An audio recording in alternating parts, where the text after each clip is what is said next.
get aligned with your values, the kind of family that you want to form, the kind of parent that you want to be, and have these 10 touch points along the way that you take charge of so that you're not in reaction mode.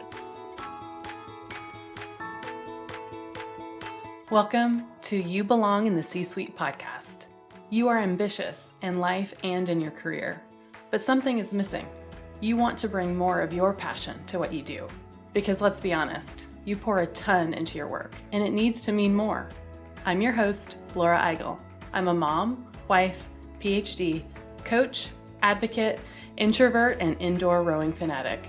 I'm passionate about living a life that's in line with my values. We'll give you the actionable tips and tools you need to lead with your values, make a difference, and have career success. The world needs more diversity and authenticity in the top jobs at organizations. Your leadership belongs there. You belong in the C-Suite.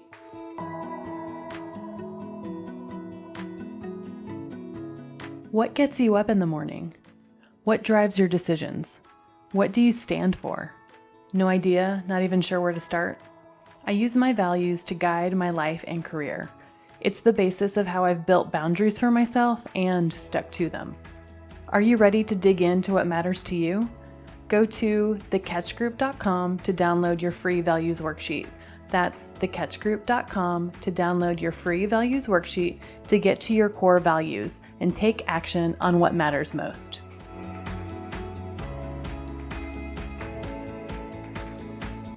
Welcome to this week's episode of You Belong in the C-Suite. I'm really excited to dig into today's topic, parental leave, and I have the experts on the subject to dive in. When I think about my own experience of parental leave, it was really hard, and the place that I was coming from was very privileged. I'm a cisgender woman in a heterosexual relationship with my husband. After getting pregnant, I worked until my due date and then took 12 weeks off, cobbling together vacation time, parental leave, and short-term disability. My leave was at least partially paid throughout, a very privileged experience. And even then, it was really hard, especially the transition back to work. I wish that I had the tools that we are sharing today. Today, I'm pleased to welcome Dr. Amy Beacom and Sue Campbell to the show, the authors of the Parental Leave Playbook. Dr. Amy Beacom is the founder and CEO of the Center for Parental Leave Leadership, the first consultancy in the U.S. to focus exclusively on parental leave.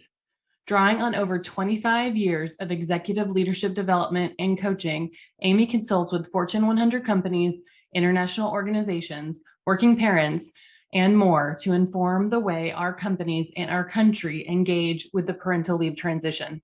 Sue Campbell is a writer, author, and coach who has worked with the Center for Parental Leave Leadership since its early days, helping to communicate the transformative impact of their core mission. Her writing, often focused on issues important to parents, has been published in many outlets, including Prevention, Good Housekeeping, Scary Mommy, and Mama Load. This episode is for everyone because there will be topics and tools to share for those that are going through a parental leave transition. But more importantly, these tools are for all leaders, because if you're a leader, you will support someone going through leave. As a leader, you're probably going to be supporting multiple team members with parental leaves, sick leaves, caregiver leaves. People are human and they have transitions. So we want you to be a great leader and help them through that. The learnings here are applicable to everyone. Let's dig in. Well, I want to welcome you to the You Belong in the C-Suite podcast. I'm so excited to have you both as guests. Sue and Amy, welcome. Thank you so much for having us. Thank you, Laura. This is great. Well, I am just so excited about your new book that is coming out. I knew when I saw the title that I had to have you on our podcast. So I would love if you could introduce yourselves and your story and kind of what got you here to talk about your new book and tell us just your stories. Sure. So my name's Dr. Amy Beacom, usually just Amy. So I'm the founder and CEO of the Center for Parental Leave Leadership and co-author of this book, the Parental Leave Playbook. I started this work close to 15 years ago when my son, my oldest, was born. And at the time, I was living in New York, going to grad school, working on my doctorate there, working as a consultant at some of the biggest brands in the world, and doing a lot of work around women's leadership and work-life balance issues, and how that was holding back women's economic advancement, women's career advancement. I had also helped start at that point an executive coaching firm that was later purchased or acquired by a much, much, much larger coaching company. And I was completely blindsided by the transition to becoming a mother. And that experience 15 years ago, when there wasn't social media, when nobody talked about parental leave, and it was this sort of black hole in your life and career that wasn't discussed, I came through that experience by forming this field. I literally was sitting in this breastfeeding chair, tortured by a pump and a horrible experience that I was having, and had this moment of awareness that I could take the pieces that I had been doing in coaching, in consulting, in women's leadership and development in their career path, and turn it into a new field that at the time I was calling maternity coaching, that didn't yet exist in the world. So I changed the focus of my dissertation and my research to create that field. And I've been doing that ever since. So that is a long, short intro to me. Thank you so much. And I'm Sue Campbell. I'm an author, and I've worked with Amy at the Center for Parental Leave Leadership since, I don't know, it was 7 or 8 years ago. Amy, we lose track. early days, 7 or 8 years And ago. we met because both of our children were in first grade together. Both of our oldest kids were in first grade. And Amy found out I was a writer and invited me out for coffee. She's like, help, I need help with writing all of this content for my company. So we really hit it off with each other. We're very dear friends. And one of the things that I thought was the most brilliant that made me want to hop on board immediately was that Amy was coming at this parental leave conversation from the standpoint of, we need to fix this systemically, and we're going to go into the workplace to do it. This is not mom's problem to fix. It's not a parent's problem to fix. This is a systemic cultural issue. And employers are the ones who, if they are well educated, will see the need to fix it, will see the reason to fix it, and everyone will benefit. It's not something parents can just tackle on their own and expect to have, this magnificent experience. It takes the entire workplace culture. Could not agree more. And it's so interesting, and we'll get into a lot of this, but we've seen a lot change, even even since I've been in the workforce. I remember my sister has kids that are older than me, and she took, I think, 5 or 6 weeks off, and then she was back at work. By the time I had kids, I was taking 12, 13 weeks off. And now I'm seeing companies, and this is all US, right? Now I'm seeing companies that have 5 months, and I'm like, oh my goodness, that's so amazing. I'm so happy for you. And I'm so jealous as well, because I wish I had that too. Mine was 3 weeks. So think 15 years ago, that was 3 weeks. And you're not even healed from birth. I had a cesarean. There was no way. So yes, I'm with you in the excitement, seeing those longer time frames. Yeah. And the listeners can't see me, but I'm shaking my head and just, right. That's where we were then. That wasn't not that long ago. I love that this book is out here. Why now? Why this topic now? Now is too late, for one thing, right? We should have been having this far, far earlier, but I think a couple of different things have aligned. Number one, it's actually been, there's had a level of bipartisan agreement about the need for parental leave and paid leave more largely for actually many years. And there have been many bills that have sort of almost made it to give the US a full paid leave policy. So that has come into play. The pandemic, right, caused this major, all of the issues, foundational issues were already there, but they became absolutely impossible to ignore when we went through the pandemic. And also, I think people are just becoming more savvy and aware about social justice issues in general. And this fits into that, right? And obviously different parents have different levels of privilege. But I think people are at the point where they're like, all right, this needs to change, and it's going to change because parents won't accept this anymore. And there are a lot of companies where, as the leadership becomes parents, right? We have this younger generation of leaders than we did. They get it. They have their own trials and they see all of their top talent struggling with this, and they decide that they want to tackle it and make it better as well. So I think things are aligning really beautifully, and we'll take it when we can get it, but sure would have been nice to happen a long time ago. Yeah, there's so many women who have been working on this for generations, decades and decades. FMLA, when it was passed, was meant to be a funded program. And that was a concession then that has led us down this path. So when we talk about this time, it's very complicated to get into once you start to dissect where all the impacts are and what works and what doesn't. And one of those, just as your listeners are thinking about this, is to be thinking about policy as one thing. So there's a lot of talk about policy and paid leave in our country right now. There's an infrastructure bill that is part of, that everyone should call their Congress people about right now.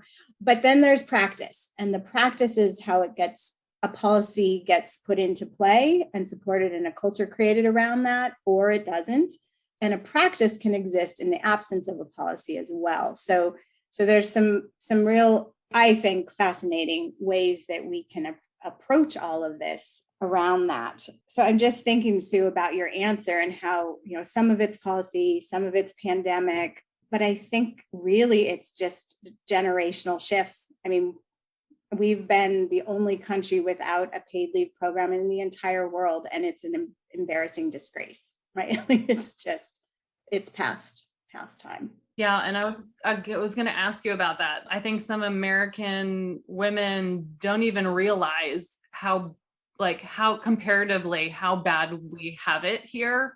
If you think about Canada and just anywhere, right? But if you're working for a global company and parental leave is different everywhere, and what perspective does the book take? Is it a U.S. perspective? Do you talk a little bit about global? Yes, it is a U.S. perspective. We chose that purposely. For a little bit of background, I decided to focus my work on the parental leave timeframe within companies very strategically, because I saw it as the one moment in a person's career life cycle and personal and professional life cycle where the smallest intervention could have the largest impact and the biggest ripple effects across multiple issues that we grapple with in this country. So that could be child health and wellness, infant mortality, maternal mortality, family divorce rates. All these things happen when that family is formed. Those seeds get sown and they're able to grow one way or another, depending on how we support that time frame. So that strategy was a little early in this country. So those early days, as I was doing this and as I was piloting this first model, evidence-based model of parental leave support and coaching, there wasn't room in the US. We just weren't there yet. So I took it to Australia, where they do have policy and leave. So all of our early work, so how many years? The first 4 years, we were working in Australia remotely through a colleague company there, training them up and getting all the data and refining everything until the US was ready. So a lot of our work is informed by the rest of the world. Obviously, they've been ahead of us in many ways. But what's been fascinating about that journey to me is how much the US, by not having a policy, has been able to innovate beyond ways that some of the other countries do. So a lot of the early adopter companies who did it in the absence of a forced mandated policy came up, listened to their employees, they decided what they wanted their culture to be, and they took steps to create that using their policy and their family supportive benefits. So that interplay has been really cool to watch, seeing those early companies. And thankfully they were there, because that's influencing where we are now with policy and where that floor of that policy ends up. Yeah. And I think it's important to point out too that the book is actually a practice book. It's not a policy book. It's not going to tell us how to get paid leave across the country. And the practices in the book can apply just as well in the United States as they can in any other country as well. It's about that parent really empowering themselves throughout their leave rather than sitting there going, somebody point me to the intranet site that's going to tell me how all this is going to work, right? It's a way for you to really, and I know you have a value focus, Laura, get aligned with your values, the kind of family that you want to form, the kind of parent that you want to be, and have these 10 touch points along the way that you take charge of so that you're not in reaction mode. You are speaking to my heart right now. Oh my goodness. Values-based approach. Yeah. So on our podcast, we absolutely talk about how to use your values to guide your career and your life. And this is a perfect example of that. And I love that that is content in your book too. So just to ask you, how is your book and your mission connected to your own values? Like, how does that show up? It's such a great question and a hard one for me because I think that every single decision I make is rooted in my values. And so it's impossible to piece out how they impact me, right? Like there's something in that. I think what's beautiful about living a values-led life is getting clear on what those values are and then figuring out how to put them into play and put them into action. So we talk a lot about that in the book. Like there's an exercise where there's a whole list of, 200 values you get to go through and identify what your values are. And then we ask you to take it a step further and say, how do you put that into play in your life, in your family? If you chose family time as a value, how are you going to build that into your day? Mm-hmm. If you chose success in your career, how are you going to ensure that? And really taking values from this sort of ethereal concept into the actions of your day to day. So this company would not exist if I didn't have a core value of doing everything within my power to make sure that started out as every woman has become every parent in this country does not ever experience what I did 15 years ago. Like that's just my driven core value. Thank you so much for sharing. What about you, Sue? Well, it's really interesting because I think, when I was first starting in my career, and for a while I was working in government in a human resources department. And when we're early and up and coming, we kind of want everybody to tell us what the rule book is so we can follow it. And then we get really stressed out and we start to have little breakdowns or we start to be really frustrated at work. And I think that's the piece for me. And I think for a lot of other people where we're like, okay, something's out of whack here. I am not in alignment with my values and I didn't even realize it. I never even slowed down enough to look at what they are. So if you're in that, anybody listening right now, if you're in that space where you're really frustrated and stressed out and burnt out, yes, there are absolutely systemic reasons for that.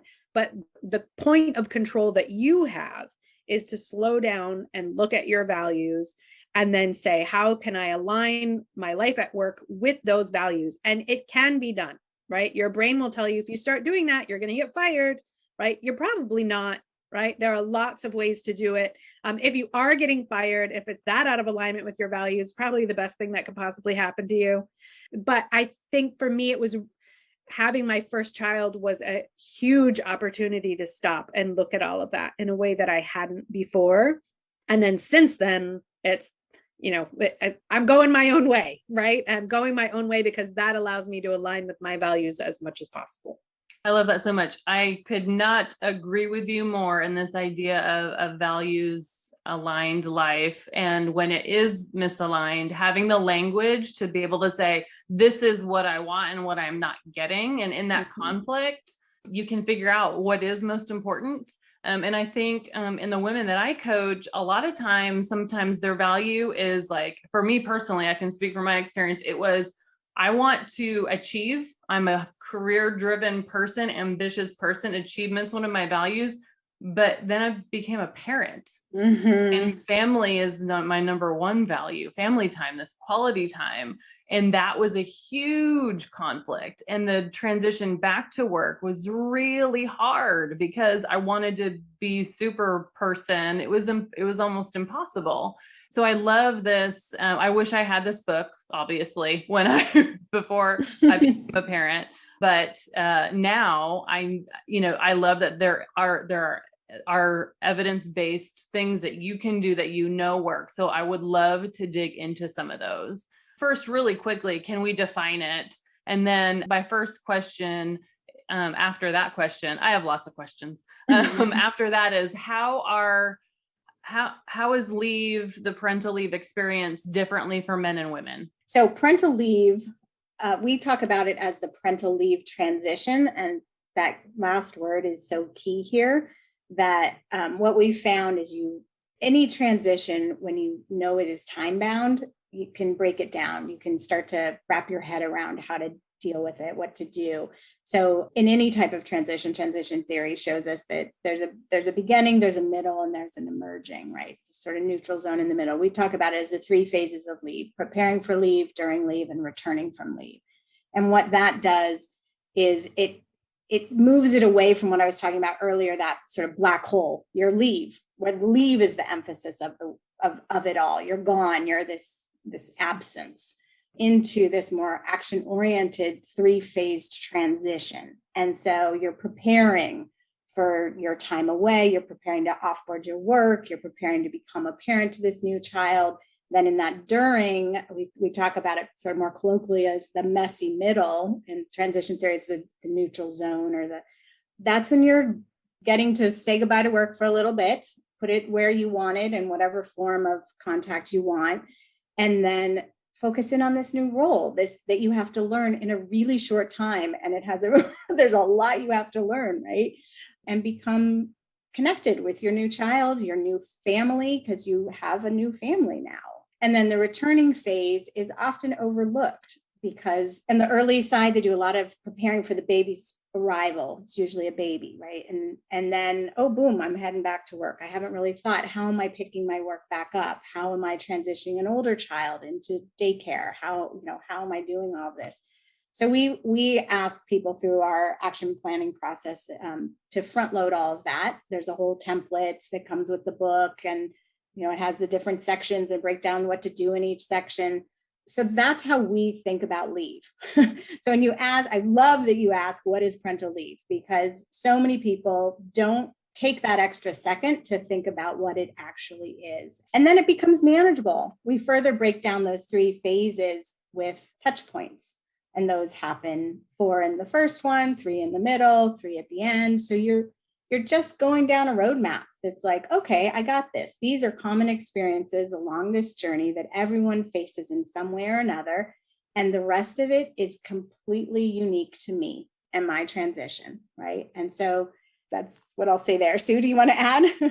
I'll take the next piece of the question, which is how do men and women experience it differently, right? And in the book, we were very, very committed to making our language as inclusive as possible. So it's not just moms and dads, it's not just men and women, whatever gender you identify with, however you form your family, whether it's surrogacy, adoption, foster, birth, whatever. If you are welcoming a child, right, this book is for you. You're still going to experience this same sequence of touch points. Where the differences come into play are usually culturally forced, right? Or the reasons for them are cultural. So in our culture, typically men are not expected to take an extensive parental leave. Again, that is changing. There are some early movers and some change makers and some men who are, loud and clear that they want just as much leave as their partner. When we get into LGBTQ families as well, there are a lot of challenges because if you're, 2 males welcoming a child and your company has a gender-based parental leave policy, that's a problem. No one is going to have time off to spend with the new child. I think if we're talking about like our traditional quote unquote, which I don't like even traditional, but you're talking about cis hetero man with a wife who is pregnant and going to give birth, there's a lot of baggage that comes with that. And it's hard for men to ask for that time. They feel like they're going to be penalized for that time. Oftentimes there is a fatherhood bonus where at work you're welcoming a child and you're perceived like, oh, you're going to need a promotion, right? You're like, you have a new baby now. And then the other side of that, a woman might get what's called a motherhood penalty. And it's, oh, well, now we can't rely on you like we used to because you're not going to be as committed as you were. All of the differences in the way these are perceived are almost all cultural to my mind. Amy can think of maybe some exceptions, but that's the part where everybody has a role to play to change the culture just that little bit, right? You don't have to take on changing the whole world, but align with your values and then ask for what you want, and that will help shift the culture just that little bit more. I love that so much. And I love that your book is so inclusive. As you were describing some of those cultural norms, I was just getting riled up in my mind. Yeah. Oh my goodness. There's so much there. Can you talk to me about part of your 10-step method and like how can parents ensure that they're like the whole transition goes smoothly? What are some of those things that are evidence-based that you know work? Let's just start with like phase one. I think phase one lines up really beautifully, and that's kind of as much as people can retain in like one podcast setting. Sure. So phase one, we start with your announcement, right? So the way that you're announcing that you're going to welcome a child is going to set the tone. And often women are announcing very apologetically, right? So that sets a tone for your leave. So if you can decide before you announce to anyone, and in what order you're going to announce to people also makes a difference, right? We know that some workplace cultures, there's sort of a rumor mill. So it might get to your boss another way before you have a chance to tell your boss. You want to think through all of the implications of your leave and come at it again from that perspective of you're leading it. You have nothing to apologize for. Everyone, whether they decide to have children or not, has some transition in their life that will take them out of the office, right? It's part of building a good working culture that we all support each other when that happens. So how you announce and then how you set the tone for how you're going to plan it and how you're going to make sure everybody sort of benefits in one way or another is a big opportunity, actually, that's often overlooked and is just kind of written off. Amy, did you want to add something there? Yes, the book is written for new parents, right? As a coach in your hand. But what we really wanted to do was write the book that aligns with the work and the value that this is a shared process between that manager and that employee. Yeah. And so what all of our work does outside of this book, and why I hope managers and HR leaders will read it and put themselves in the position, understand that experience, is that the manager has the mirror for that new parent leading their leave is that manager responding to that leave. So the way that the manager responds in that moment by saying, great, that's fantastic, we can totally do this, or, oh my gosh, this is the worst time ever, could you please just leave the room and give me a moment to think, right? Like, those have very different experiences and set the tone for the entire 3-phase transition. So everyone that Sue will go through describing in our work, we are setting up as a shared, each side is doing a part of it. Oh my gosh. I mean, it's just so important, that conversation. And I can remember people that I would talk to, like just my friends that were like, I'm so nervous about telling my boss. Like, I don't know how they're going to react. And usually they thought it was going to be a negative conversation. And that is just so real. It absolutely sets the tone. Yeah. A lot of our work, we do the coaching work with new parents, but we do just as much manager training, if not more, because that's where this matters. It does. I have to tell this story right here because it was so impactful for me. I was probably 8 months pregnant with my second son, very pregnant. And I was trying to get a new job at the same company. I was interviewing with the leader of the group. She's a VP. And basically, she was like, hey, I'd love you in this role. And I'm like, I'm going to leave because I'm obviously pregnant. And she was like, yeah, that's not a big deal. Like, She said, people have babies all the time. And you'll never forget that. And I never forgot it. Yep. And I was like, wow, I got the job. It was a big promotion for me at the time. And I had that job for like 4 weeks before I left. And then I was gone.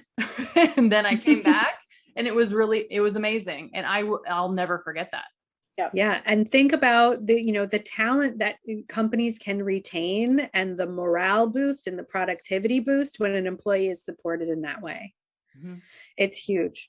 So the next touch point in phase 1 is really, really crucial. And this is when we see people really tempted to skip a lot, and that's assess, right? Before you dive into making an action plan, which if you can guess is the A after that, you have to stop and slow down and do that assessment. So it's not just the values assessment that we talked about. It's also, we actually have a framework called the 6S framework.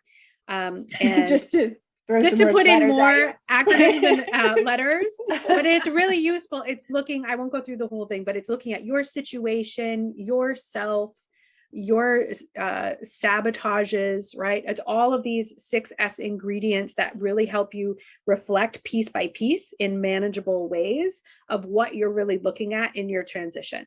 And then when you're sort of armed with that knowledge about what it is you're really looking at, then you can jump into your action plan phase, which is you are, for each phase of that transition, you are putting a plan together. And this is an ideal plan. And the first thing we 3 moms need everybody to know is that you will never get your ideal plan. But the very act of slowing down to assess and make a plan and some contingency plans will help you respond much more flexibly in the moment when something doesn't go the way you wanted it to or the way you expected it to. And then the final A of that first phase is the acknowledge the transition to parenthood, right? The taking time to slow down, to process the magnitude of the role and identity shift that's about to occur is really, really important. And the people, go ahead. I just want to add, and to celebrate it. Yes. So often at this time, we're just cruising through and so stressed and we got to get to the finish line and this is the. And so that touch point is really also there just to mark the moment, celebrate, have the party, have the fun, sorry, Sue, didn't mean to interrupt. Celebration is key. We have to, yes. I don't do enough of it. Yeah. So celebrating, and also like that deep processing and thinking about like, what do I want this to feel like? What do I want to bring to this? What do I want to learn from this? How can I always stay in that growth mindset? Because stuff's going to get stressful, right?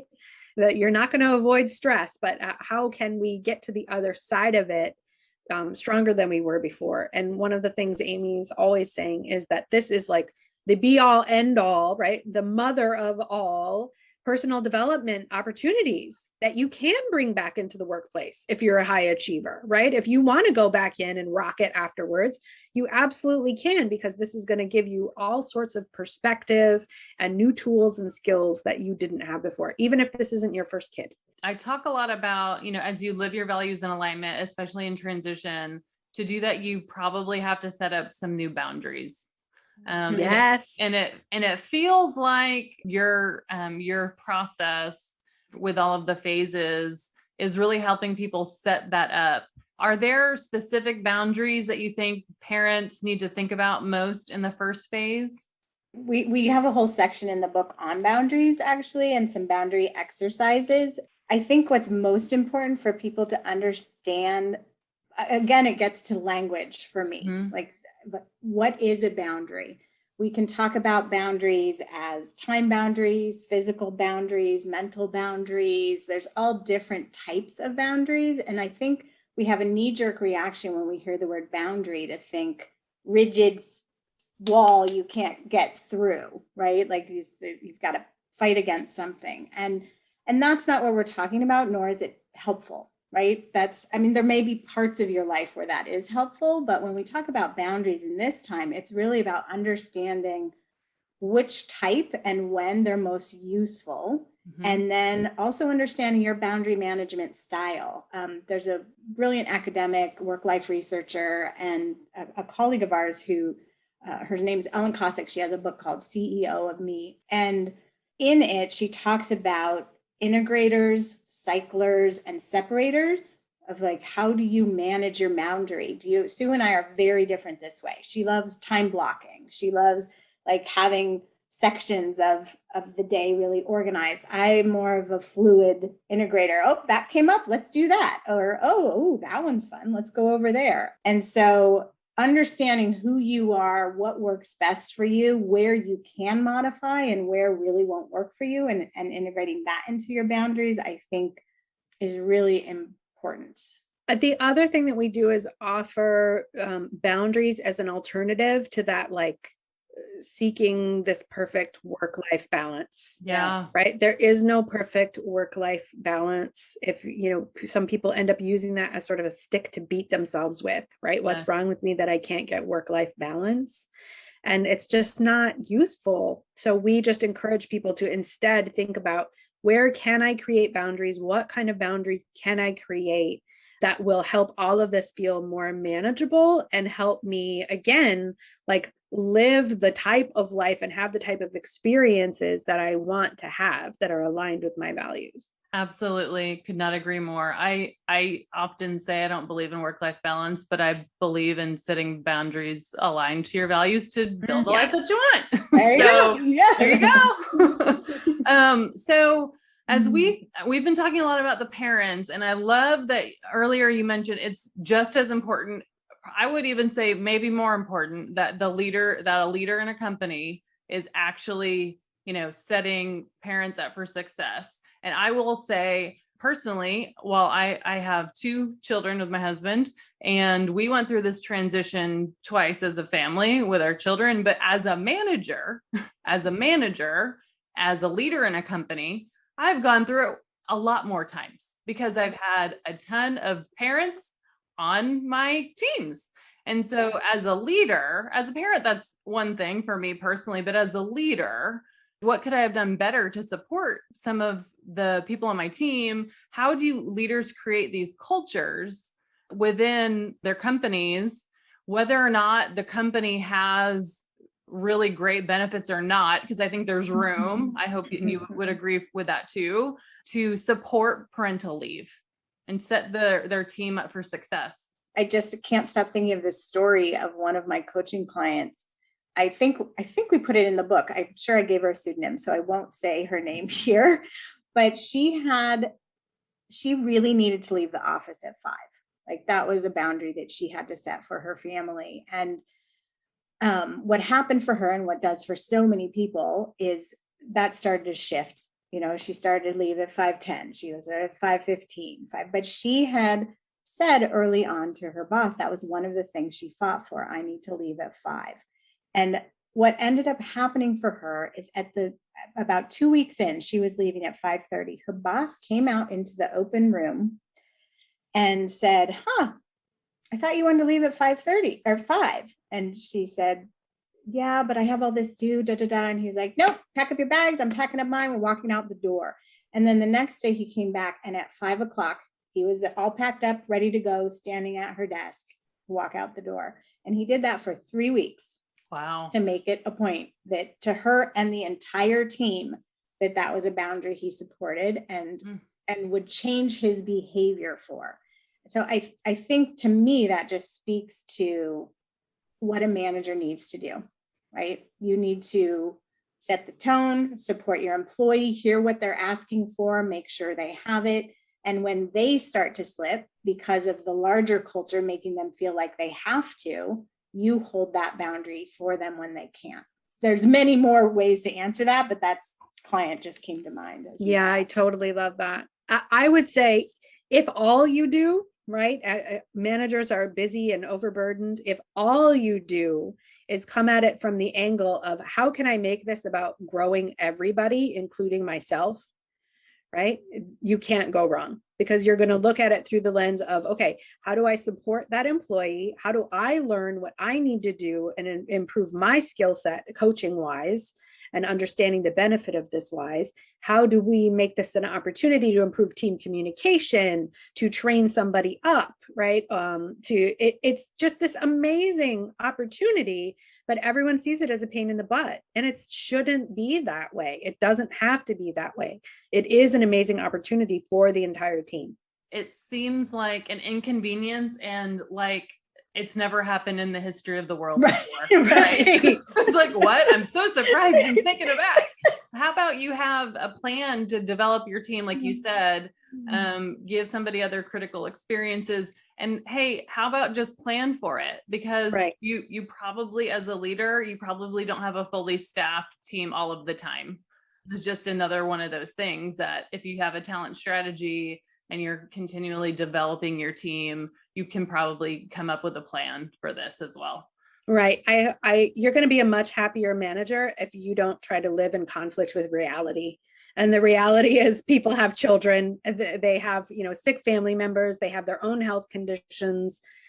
Some companies offer sabbaticals. There are lots of reasons why employees can be out, and we don't need to punish them for it on any level.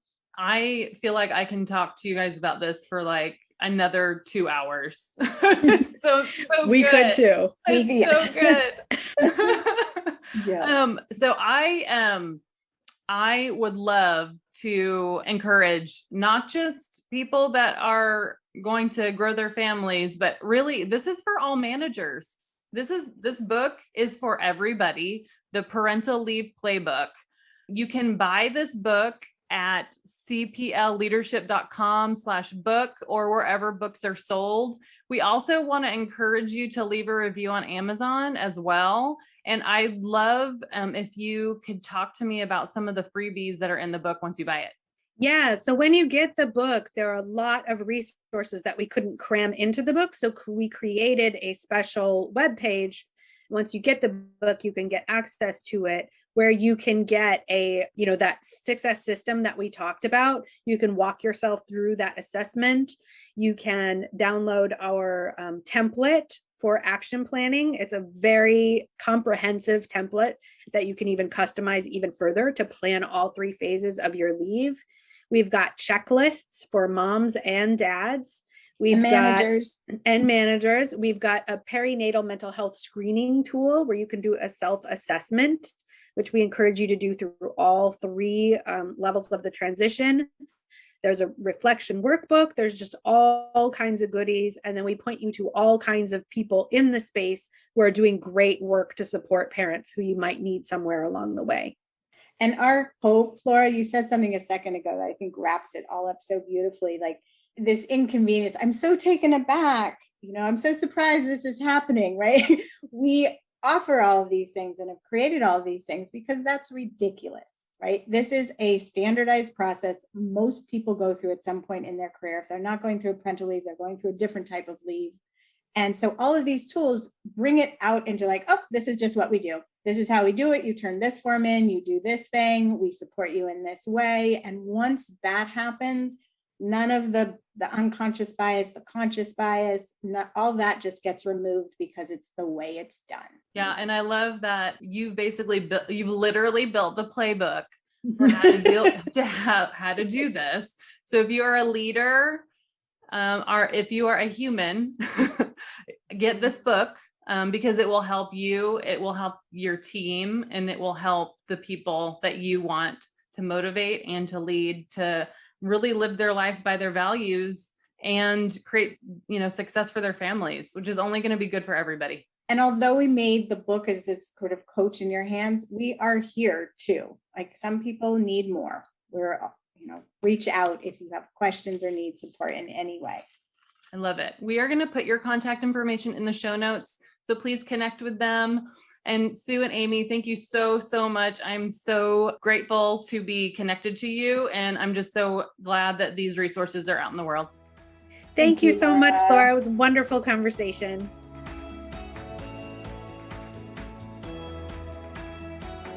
I want to thank you so much for listening to the You Belong in the C-Suite podcast. If you are enjoying this content, please remember to rate and review on Apple Podcasts. By leaving a review, you are helping others find this content. We will be featuring 5-star reviews on air in upcoming episodes. Editing and support for the podcast is done by S&E Podcast Management. To get more tips and tools to help you live a life guided by your values, go to thecatchgroup.com. Keep your boundaries and take care.